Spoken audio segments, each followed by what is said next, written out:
The Liberating Arts seeks to articulate the enduring relevance of a liberal arts education during a time of pandemic and protest.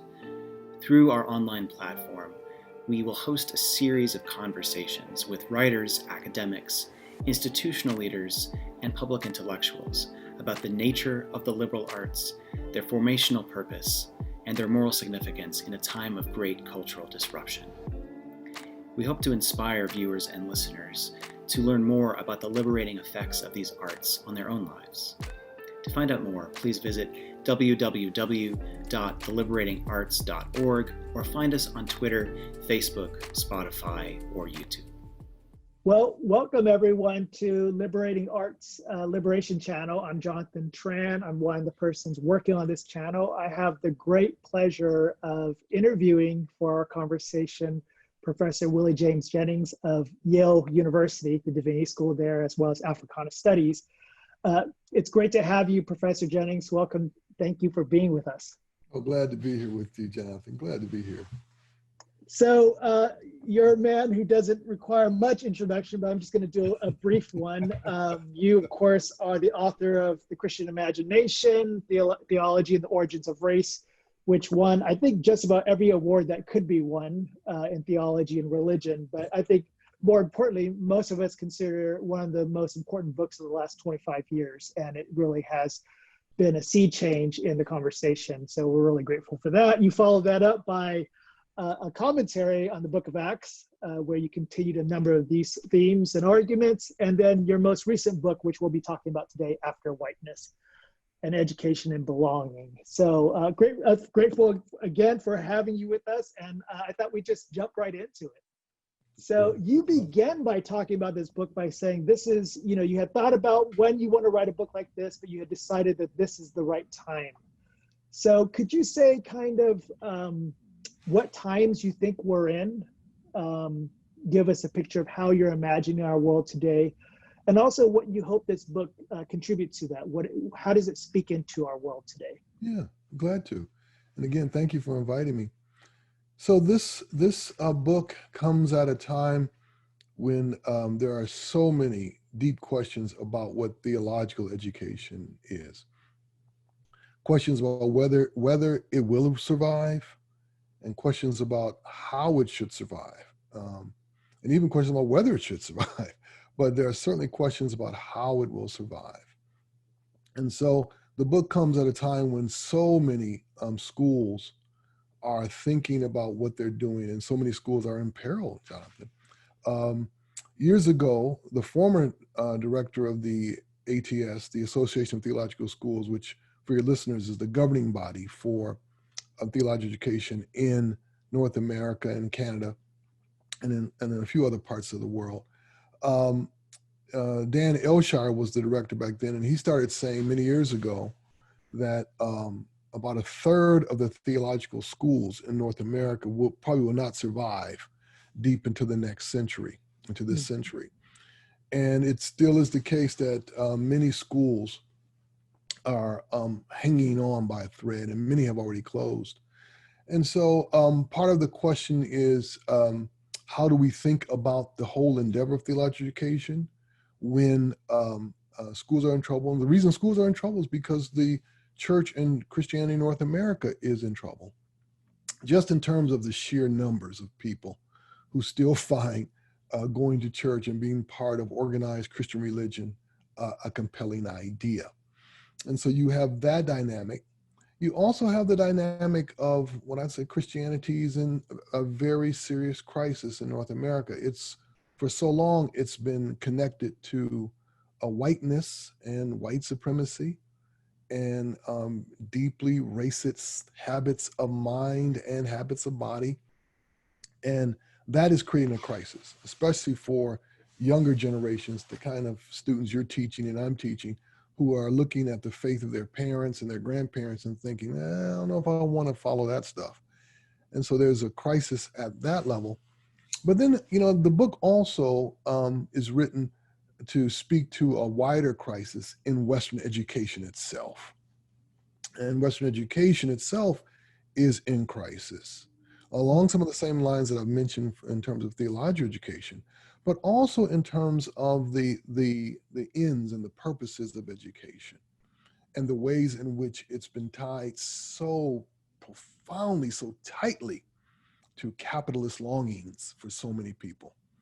And so, as long as it has that as its telos, the reasons why one would invest years of life and one's treasures in education, it's becoming dubious. If the whole purpose is simply to make money on the other end, then there are many ways, as we know, that money can be made now.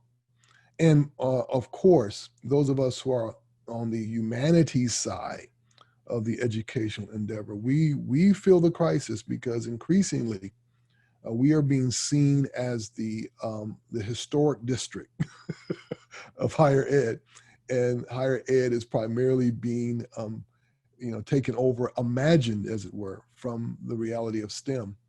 And so those of us who do humanities are having to argue for our value added, as it were, to the whole endeavor of education. So I wrote the book trying to speak to those things, but also as somebody who's been involved in teacher professor formation for many, many decades now, watching the deep melancholy that surrounds so many people who decide they want to enter into this field, and the kind of pain and the kind of suffering that often goes unspoken in the process of being formed to be a scholar, and then in the process of trying to live one's life as a scholar, especially for people of color. The story still has not been told about the trail of tears and the suffering of so many who went through hell to get their PhDs and go through hell in order to stand in front of students and teach and to do something called scholarship. So I'm trying to speak inside and speak to all of those problems and all of those possibilities. And when you talk about these various crises, how aware do you think people are? They feel it, they're wrestling and struggling through it. How aware are the various crises at this point in the academy, do you think? I think people are aware of it in pockets. Where most people sense something is around the financial question, around the viability of education at all levels, in all contexts, the cost of it, the value of it once you have done that, and then the pain that's involved with trying to negotiate the debt.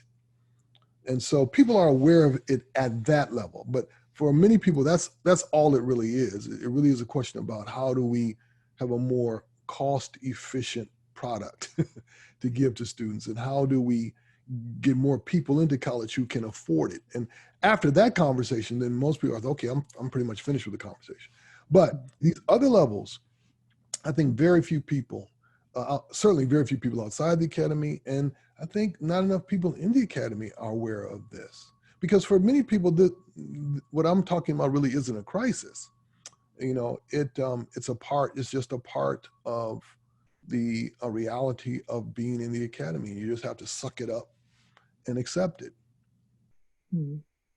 COVID-19 pandemic, this all exacerbates conditions. Are there places in terms of what's happened this summer with mass protests across the country, tons of very publicized forms of racism and violence and death?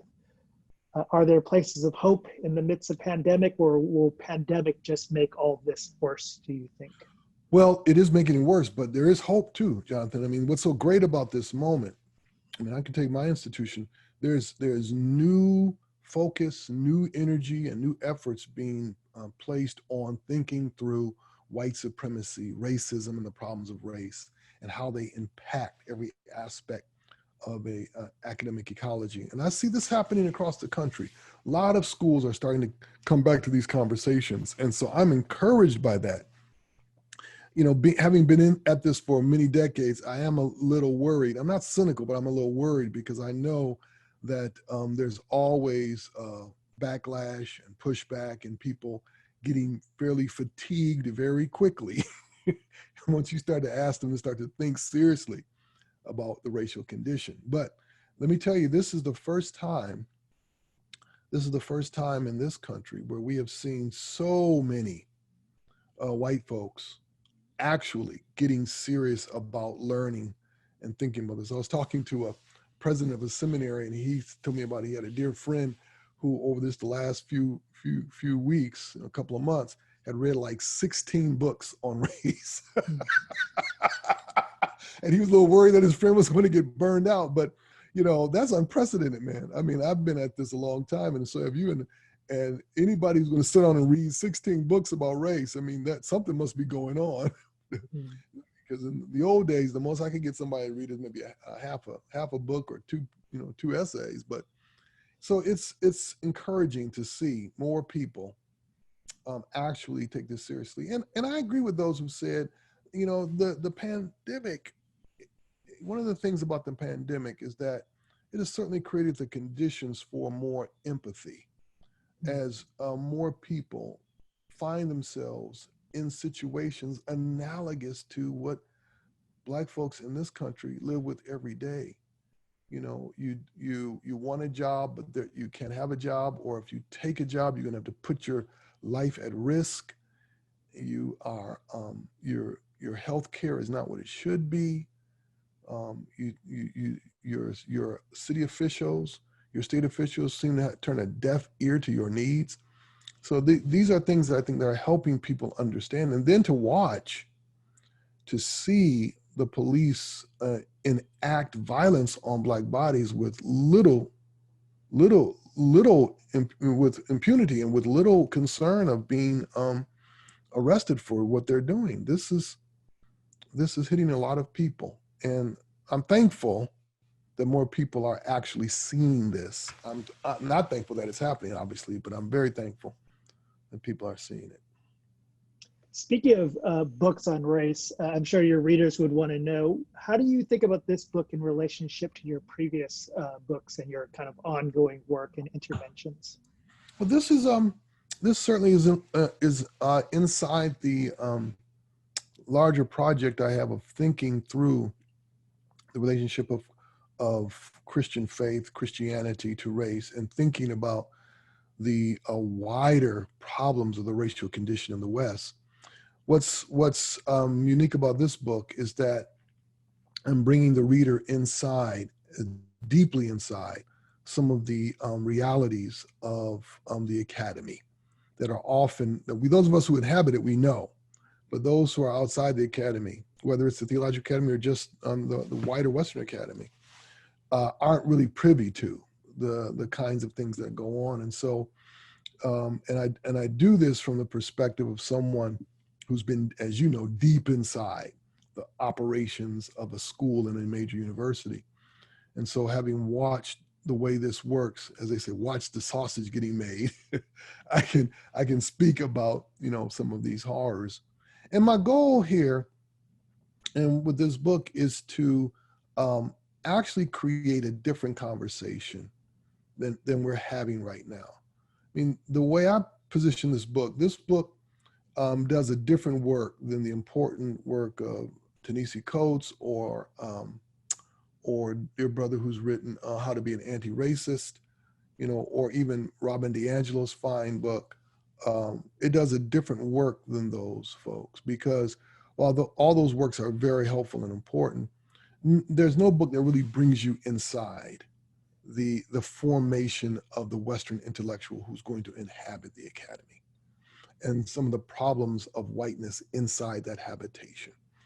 And so my hope is to, it's the kind of book that I want entire communities to read and talk about, because anybody who looks at the book, you know, what you'll realize is that some of the perspective comes from a person who's a faculty. Some of the perspective comes from a person who's an administrator.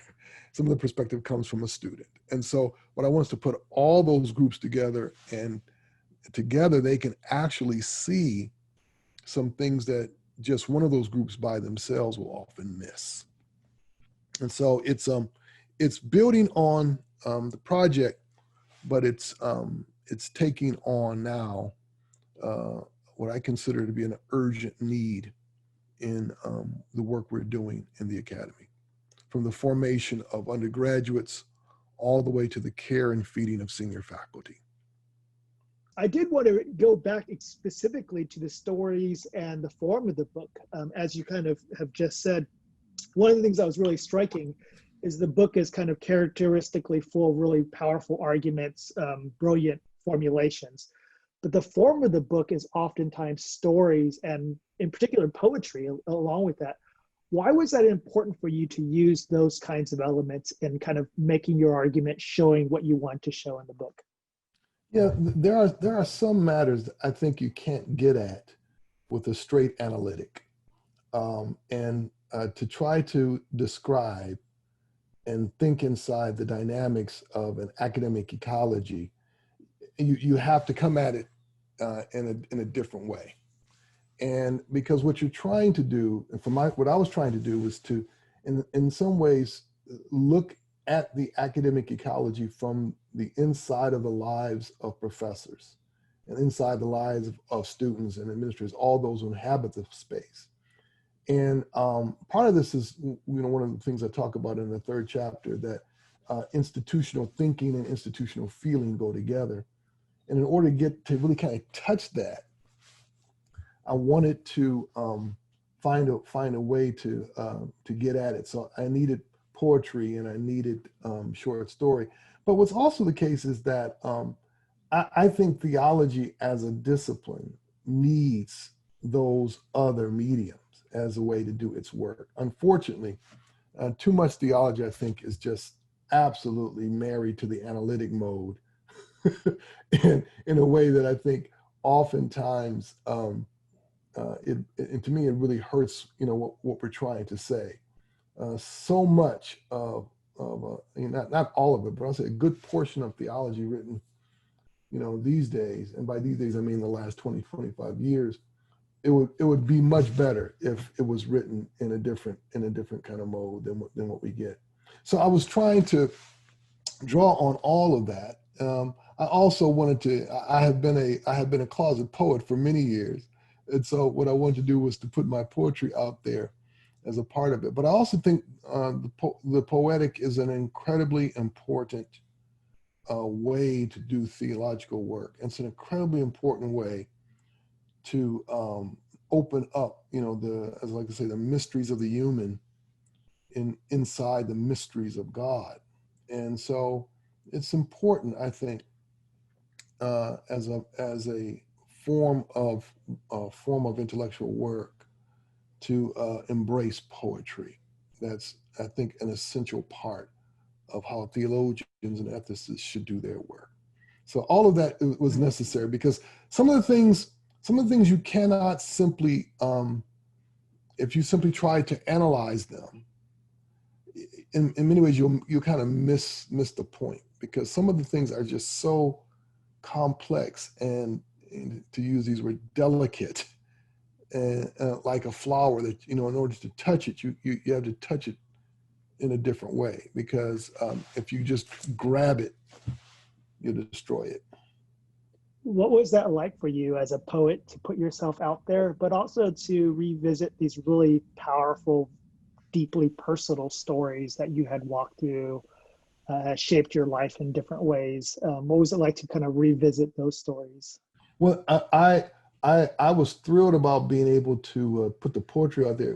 The writing group that I was a part of, led by Ted Smith at Emory, in which we read portions of the book, I told him, I said, now I'm going to put my poetry in here, and I need for you to be brutally honest with me, because often when theologians and ethicists write poetry, it's pretty bad.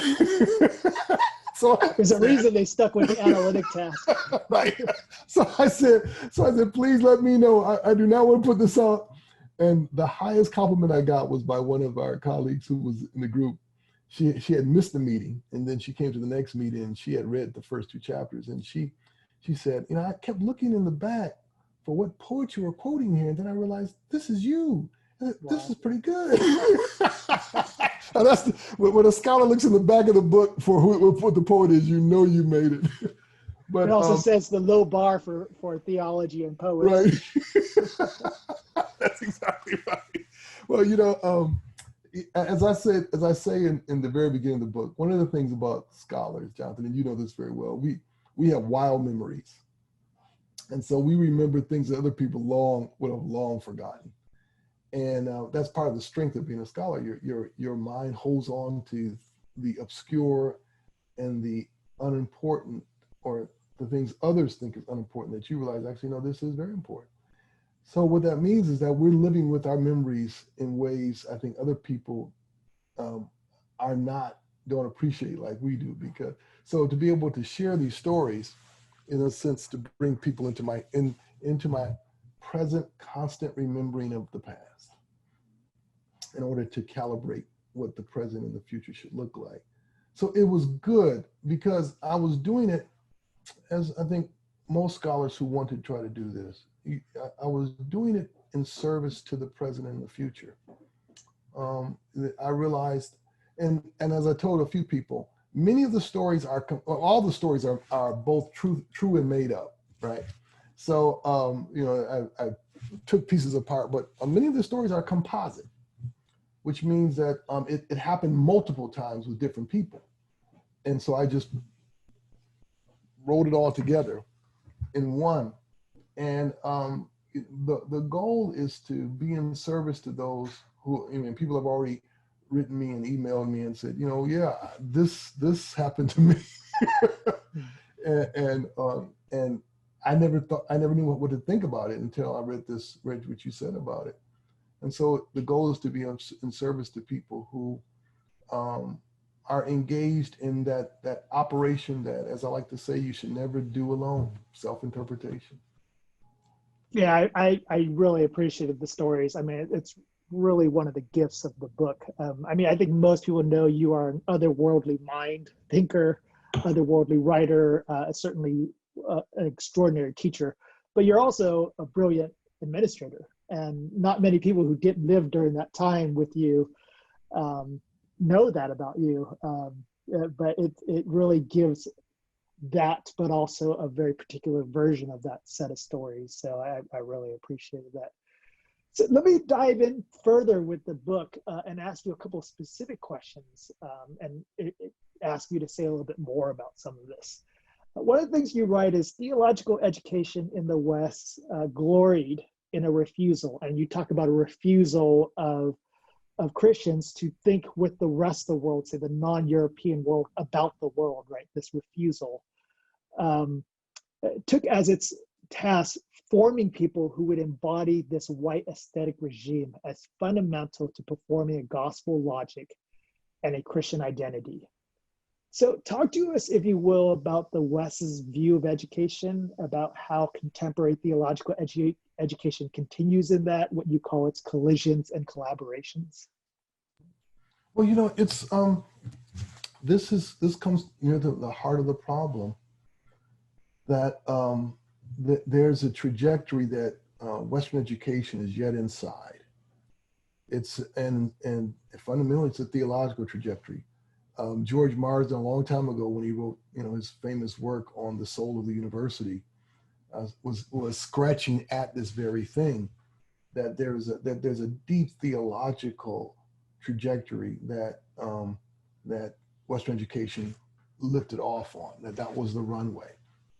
And theological education always gives witness to that.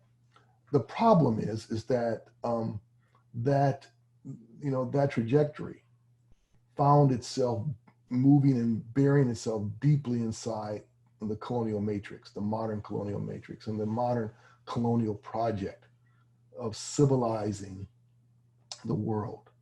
And as I've said in other contexts, what that colonial project did through Christianity is to present a vision of maturity that would be the pedagogical framing of the work of shaping a Christian, forming a Christian, how to mature people and how to mature places, how to enter into a mature form of life. And as I said, whiteness formed, at the site of this project of maturing people, of forming people. And unfortunately for us, what that's meant is that Christianity took into itself a building project that from the very beginning forced us into sick choices, very sick choices, and claimed it for the sake of the gospel. Those sick choices can be boiled down to the narrowing of focus, as I say in the design chapter, the narrowing of attention, the narrowing of affection, and the narrowing of what we should resist and what we shouldn't resist. And it's that reduction that has been so damaging to so many people, so that the idea of the educated person has been so tightly tied to white masculine self-sufficiency that we've never been able to shake ourselves free of that. So and of course the problem is that formation into white masculine self-sufficiency is imagined not only as the site of maturity, but as the lifting off point into freedom. You can't be free until you enter that. Freedom is only available through that door. You can't be free of the door because to be free of the door is death. And for so many colonial sites, that was literally you die, you would be killed. You resist that. But to then baptize it as it was and as it continues to be, as the very source of human freedom, human consciousness, as it were, you come to consciousness. And in coming to consciousness, you come to freedom inside that form. This is the problem. And of course, here's the thing about it, Jonathan. I mean, this is in Christianity, but obviously it grew beyond Christianity. And so it's in both places. This is why, as I say in the book, it really doesn't, some of the old arguments between those who work outside of religious studies or work outside of theological studies, who imagine themselves in a more enlightened free state as opposed to those inside religious studies or inside theological studies in a less free state. It's irrelevant for this problematic because both of them are inside the same narrowing, the same reduction of life and intellectual life. So one of the things that's really interesting about the book is a lot of these insights come from your role as an academic dean of a major theological seminary, one of the most influential at that point in its life. So what was it like to kind of write with that perspective in mind, to revisit that season of your life, and then to think forward about what your hopes are for theological education going forward? It was, I understood in my years as an academic dean, how rare someone like me in that role was. At the time, there were no other African Americans in leadership, academic dean leadership at any other university-related divinity school at the time.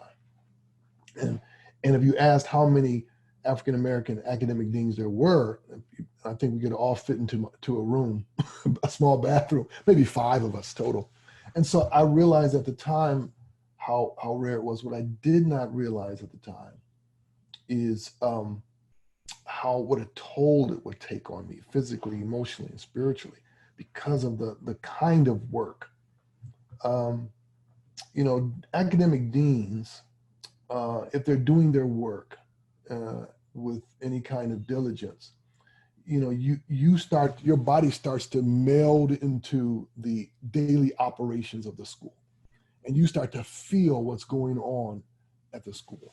When I was an academic dean, I could tell you at any point in the day what was going on in any part of the school. I can tell you, and I can tell you what was going on, what was going well, what was going poorly, what I was worried about, what we were afraid might fall apart, and that had to do with teachers, administrators, and students. And so the very life of the school is breathing through you as you breathe, which means that if something is going awry, or something is going badly, I would feel it. I mean, I would literally be feeling it, because it would wind up back in my office, and while others would go home and go to bed, I'm there trying to think through what are we going to do about that, because this has to do with the daily operations of the school. So for me to revisit that, it was helpful, because it reminded me of what was important. But see, the other piece of this for me, Jonathan, is that after I left the deanship, even while I was in the deanship, I was doing consulting work all over the country for the ATS and for another institution called the Wabash Center for Teaching and Learning, now under the directorship of Nancy Lynn Westfield, then under the leadership of Dina Pence. And as I was doing that work, I was going to other schools and seeing similar struggles, similar challenges. And so this book revisits, the work, I continue to do in some ways, but it revisits all the work that I was doing, not only at my former institution, but at all these other schools, helping people think through a wide variety of matters. And so what it does for me is it reminds me of how much work not only is being done in these schools by academic administrators, but how much work is yet to be done. Academic administrators are, they are in many ways the crucial linchpin between the president or the dean and the faculty, between the programs and projects and curriculum of a school and its execution with and in the lives of students. And in that pivotal role, you realize how much of your very life energy is being poured out to make that thing work. So it was powerful for me to do that. And my hope, as I said, is that with this book, my hope is now not only to give people the insider view of all that, but actually open up some possibilities of a real freedom that I think so many scholars are in desperate need of. I mean, if there's anything many of these stories point to, it points to roads not traveled, directions not taken, that had they been taken, what turned out to be very painful and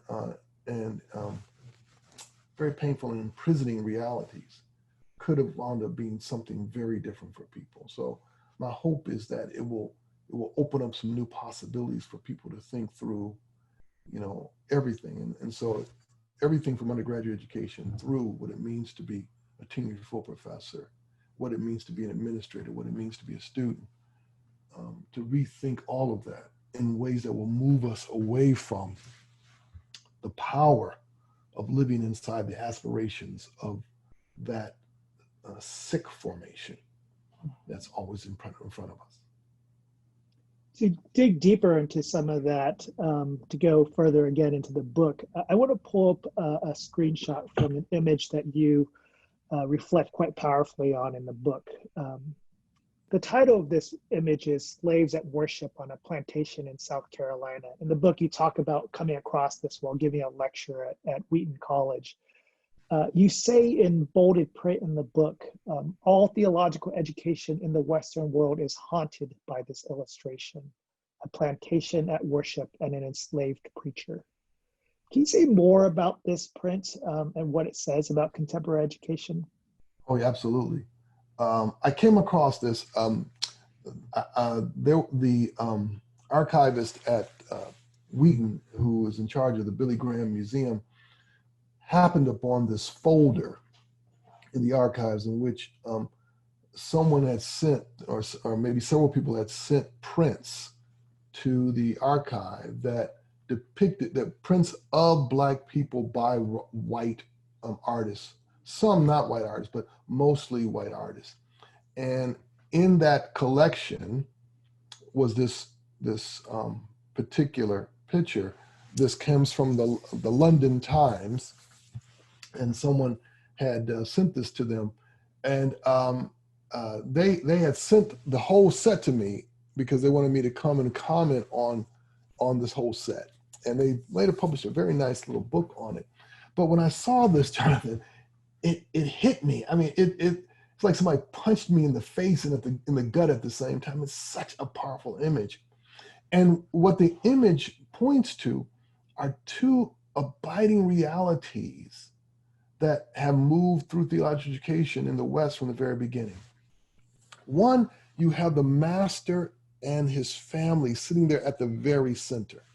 I mean, in many ways, the controlling center of this worship and what this preacher will be allowed to say. And so much of theological education yet revolving around that profound image of the white family. And in the book, I call this the racial paterfamilias, which in point of fact, it is the rule of the white father over the world and over this small world. But the preacher standing in the pulpit must be seen in relationship to that racial paterfamilias, in relationship to that the white master, his son next to him, as it were, inside the pulpit, inside, you can see him there inside, and then the mother and the daughter standing, in a sense, to the back or to the back side of this preacher, and the recognition that whatever he's preaching, it certainly isn't communicating the possibility of slave escape to the Underground Railroad. It isn't speaking a different word to them in code that they could hear. It clearly is aligned with what would be imagined as appropriate by this plantation family and by the racial paterfamilias figure there. And it's precisely that dynamic of a theological education still formed inside this trajectory of sustaining a kind of white normativity that positions a Black preacher to speak, but speak in a way acceptable to the plantation logic that continues to haunt us. And we know this by how, as we were talking when we first began, the many schools that are yet struggling with how to think about their curriculum, how to think about their teaching in ways that really do speak to the non-white presence in their schools. And so this image is so incredibly powerful. And in the illustration, you can't really see it well from this particular shot, but in the illustration, the illustrator captured the faces of these slaves so profoundly. You can see not just melancholy, but a kind of deep pain in them as they're sitting there with the master and his family listening to this sermon. This opens the chapter on institutional life. And what I hope people will see when they come to this chapter is the way Western institutional life, all Western institutional life, but especially educational institutions, is haunted by the racial paterfamilias, is haunted by the pedagogy of the plantation, I called it. And so that the very formation inside institutions to become institutional people, to in a sense, yield our lives to the well-being of an institution. If that yielding has not been thought carefully about in relationship to this legacy, it will underwrite the racial paterfamilias. And in that regard, it will underwrite the formation of people toward becoming masters. What does that mean? It means that people are formed to see others first as tools for use before they see them as invitations to communion and to life together. They see people as simply tools. And so it's one of the dynamics that I talk about in the stories in that chapter. Oftentimes, in so many, as being in an institution, you see the deployment of this, what I call this focused coldness, this reality of efficiency that institutions force upon people, that then becomes a part of the formation of a self and formation of a particular institutional personality. This is why for so many people, especially in the academy, even theological academy, they keep the institution at arm's length because they understand that there is the quote unquote business side of the institution that would simply run over them if they let it.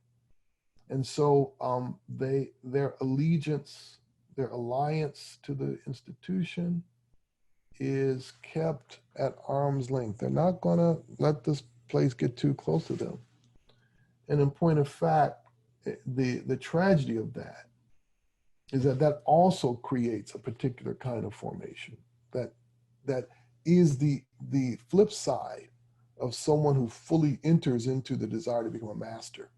It's someone who is someone who's living a kind of sad fugitivity, even while they are in the institution. So in a sense, the image is one of the past, but it's an image of the present of education. Yes, very much so. There's a part of that picture, and I isolated it. It's the part where you can see two older African Americans, or you could call them African slaves because they're not considered Americans at that point. But two African slaves are sitting there, and the father is on one, in a sense, in the picture, the father is here, and the son is here, and they are caught in the middle.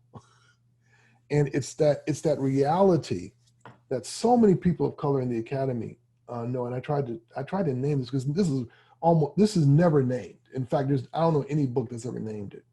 It's the reality of how some people come to an institution, step into this trajectory of the racial paterfamilias, and quickly move up the ladder of an institution, learning how to ignore and or exploit people of color in order to get themselves to the position of leadership.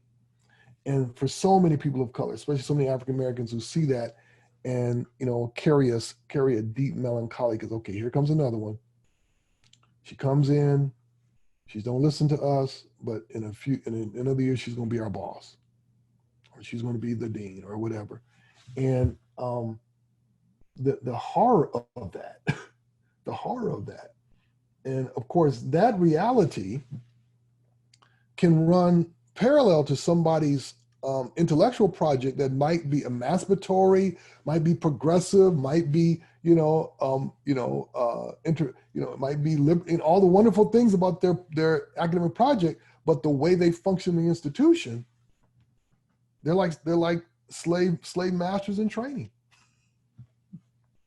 And that's an unfortunate reality that continues to inhabit so many institutions of higher learning. But also, and as I said in this chapter, outside of academic institutions, it happens in the church, it happens in other contexts as well.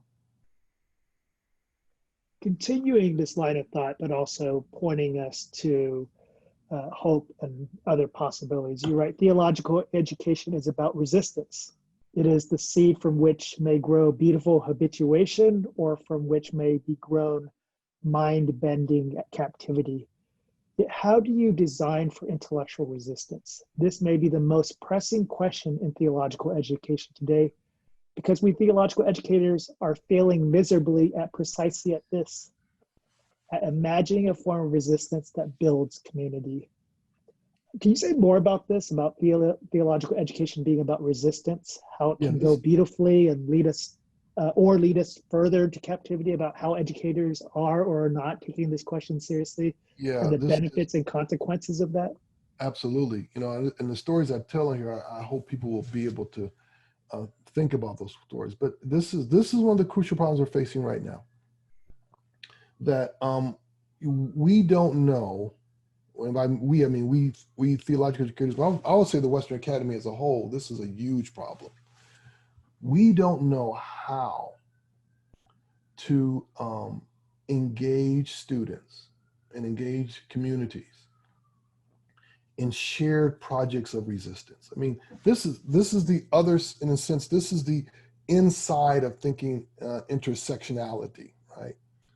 To think intersectionality is crucial, but one of the problems is that we haven't opened that up to say, okay, how do we work ourselves down into thinking out loud together, not simply in what we ought to resist, but how do we construct a shared project of resistance that builds us toward each other while we're constructing it, right? So in the examples I gave, you have students who are deeply, so at this moment, you have students who are deeply concerned about anti-racist training, which is exactly right. And you have other students who are saying, well, what about us? Those, what about this group? And again, exactly right. And the problem is for so many institutions, they're thinking about how to manage it. They're approaching this with kind of managerial logic. How do we manage these competing claims, and the problem is that way of approaching what is in front of us already misses not only the opportunity, but pedagogically misses the crucial invitation that we who teach should be hearing, and that is, how do we open up the patterns of resistance, the projects of resistance, to analyze what precisely must we resist as a part of our formation? Because this is different. I mean, this is really important to capture, Jonathan. There's a difference between engaging students in activist activities and engaging students on the kind of formation necessary to sustain a life that resists not only the kinds of evil one imagines, but the kind of melancholy, depression, and struggle, and the effects of struggling against those very things. And how does one do that without underwriting even more deeply an incipient individualism? Okay, it's about me figuring out how to sustain myself as I'm fighting again. Well, no, what it really is about is how do we help cultivate the desire to turn outward, draw others into a shared project of a flourishing life while we together resist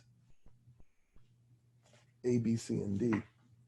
And unfortunately, the reason we struggle so much with this and fail so miserably at this is that faculty, those of us who do this work, we haven't figured out how to engage this question with each other. And because we haven't figured out how to engage this question with each other, haven't figured out how to engage this question inside of a shared project of intellectual work, it means we can't lead the students. And so, like in the example I gave, you have two students who are brilliant leaders, who are committed to the work of justice in their particular interests, who can't talk to each other. And they represent faculty who've trained them, who's trained them not to know how they talk to each other. And as I said, intersectionality is a good way to start to think about this, but intersectionality has to go a long way to get at what I'm talking about here, because this is not just a matter of how you manage multiple realities of struggle and resistance. It's how you create something inside the work of forming people to resist. Yeah, when I was reading that section, it struck me how often you don't have these three people ever in the same room. or even imagining being in the same room with each other. One, people who are committed to activist lives, and specifically anti-racism, environmental, these kinds of passions and concerns. Second, those who think about formational questions, and especially formational questions with all their vexed possibilities that you really outline in the book. And administrators. These three people are never in the same room, and that is a sad statement about kind of where we're headed then as an institution. And this is why I think for so many schools, I mentioned this in a recent thing I did with a recent piece I did in Christian Century. You know, we increasingly have students who are coming to us inside the ironic and paradoxical situation of wanting to be formed, wanting to be shaped, but at the same time suspicious of any efforts that would form them and shape them. Right. And I understand, and as somebody who came into the academy that way, I understand that. But it takes a subtlety to see what's in front of you, to recognize that you have students who both want and resist at the same time. And how do you align the wanting and the resisting in a way that allows them to trust a process that you yourself are inside of with them, right? That's the challenge. That's the challenge. But of course, many faculty, you know, we as I said, we haven't done the work we need to do to think about that. And my hope is that the work in intersectionality that more people are doing might lift off into this deeper work that has to be done. Any examples of beautiful habituation that you'd want to highlight? You know, you have a broad reach across the country in terms of what folks are doing. Any things that you think of that really give you hope? Well, you know, I wouldn't name any specific schools, but what I would say is that I know of a number of places that are doing good things, and they have the following characteristics. So there are many places who are now, as you just mentioned a moment ago, they're putting in the room the administrators, especially the ones tied to student life, with students, with faculty, the ones, you know, the faculty have always been, as they say, on the front lines of thinking about these matters, with other faculty who throughout their careers, whether they're at the start of their career, in the middle of their career, or the end of the career, have kind of avoided these matters. And so now for the first time, I know at several schools, a couple of things are happening. That group of faculty who avoided all this are finally in the room. And in terms of the students are finally being listened to carefully. And people are asking the questions, how might we reshape what we do at this institution to address the kind of challenges that these students are facing here, but will be facing when they graduate, that's encouraging to see. What's encouraging to see is the collaboration that's developing. And I do have hope that on the other side of this pandemic, some really important things will happen. You know, this pandemic has in so many ways thrown all of us back to some kind of fundamental moments of thinking what we're doing, and back to really trying to understand, okay, now what am I doing as a teacher here? Because, you know, everything I have put on automatic for years that's gone, and I'm doing manual work. I have no automatic to turn on. I have to, okay, let me think through all of it, which is good. I think that's very good for faculty, and I think it's very good for students.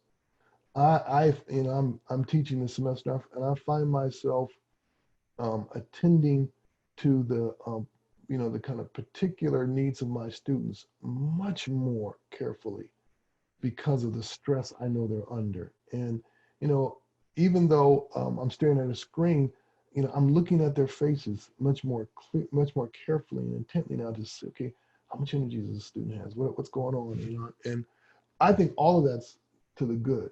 And I think for many schools, it means that now there can actually be a compass set by the students in terms of what we do. I wonder if we might end where you conclude the book by talking about revolution and communion. You say the idea of revolution confronts theological educational institutions with a question: why do you exist? This is our question because we exist inside a revolution, the overturning, that is, the turning the world right side up by God. Can you talk to us about education as revolution and participating in revolution, and indeed as you Yeah, talk about education within the book in terms of gathering and communion? yeah. This is a crucial matter. Those of us in theology education, we are inside the overturning that God has brought about through Jesus, and we often lose sight of that, and because for so many of us, we have made the mistake of seeing the revolutionary reality and the revolutionary trajectory that should be inside of our educational work, stopping only at critique. So for some faculty, just introducing students to critical thinking, basically that's what the revolution means. Well, no, it moves beyond critical thinking. Okay, we're all great for the critical, but it moves beyond critical thinking. And then it moves beyond critique, because the revolution is the revolution of critique as well. And so the revolution is the not only the overturning of the powers and the configuration of life inside the powers, but it's the overturning of the boundaries and the borders that separate us, that opens up a new possibility of communion and life together. This is the revolution that we're inside of, a revolution that draws us together across all the realities and structures of trespass. So, what I'm by talking about this, what I hope is to situate the work that so many schools, especially the schools that see themselves inside overturning either a world that is anti-God, or a world that, in terms of a political and social vision, resists the emancipatory politics that would make for a thriving life for so many. My goal is to capture both um, both kinds of folks who think that and think there's school inside those stories into a wider reality of revolution. The revolution is greater than simply overturning, conservative politics, conservative society. The revolution is greater than overturning liberal, anti-God societies, whatever those are. And the revolution draws us to a life together that requires, at the end of the day, that um, we really announce something fundamentally different, so that which exists, we always get witness. It's crumbling from the inside, Jonathan. That's the key here. That just as Jesus brought a crumbling from the inside, you can't see it from the outside, but on the inside, it's crumbling away. Um, we as well represent that crumbling, even in the academy. That the very structures that we imagine we're building that will aim toward eternity, we're crumbling them, even as we're standing in them. And the crumbling isn't just to see rubble all around us. It's to see anew that God is already bringing about. What good news that the crumbling is happening, that God is doing this, and that God would include the academy in this work. So um, thank you for the gift of your time, the gift of this wonderful new book, and the gift of your enormous influence in contemporary theology. It is life-changing for all of us. So thank you, Professor Thank Jennings. you. Thank you so much. Great to be with you, man. Great to best be for with you. your work.